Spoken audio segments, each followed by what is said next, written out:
ఎన్టీఆర్ జిల్లా నందిగంపట్నంలో అన్నా canteen బిల్డింగ్ను MLA Tangirala Soumya సందర్శించారు. ఈ సందర్భంగా తొలి అధికారిక పర్యటన అన్నా క్యాంటీన్ బిల్డింగ్ పరిశీలనకు రావడం శుభపరిణామన్నారు. నందిగమ అన్నా క్యాంటీన్ బిల్డింగ్ 9 లక్షలతో మరమ్మతులు చేపడుతున్నామని చెప్పారు. పేదోడికి పట్టెడన్నం పెట్టాలన్నదే కూటమి లక్ష్యమన్నారు. వైసీపీ అధికారంలోకి వచ్చి పేదోడికి అన్నం పెట్టే క్యాంటీన్లను నిర్దాక్షిణ్యంగా విచక్షణ లేకుండా మూసేశాడని అన్నారు. చంద్రబాబు నాయుడు పిలుపుతో గత 5 ఏళ్లుగా అన్నా క్యాంటీన్ నిర్వహణకు సహకరించిన దాతలకు ధన్యవాదాలు తెలిపారు.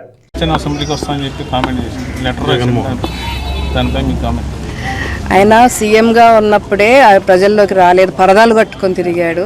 అదేవిధంగా చంద్రబాబు నాయుడు గారిని ఒకసారి ఒకే ఒక్క వ్యక్తి ఉన్నారు అసెంబ్లీలో, మిగతా ఎమ్మెల్యేలందరినీ కూడా సస్పెండ్ చేసినా కూడా చంద్రబాబు నాయుడు గారు చాలా హుందాగా ఆ సభను నడిపారు.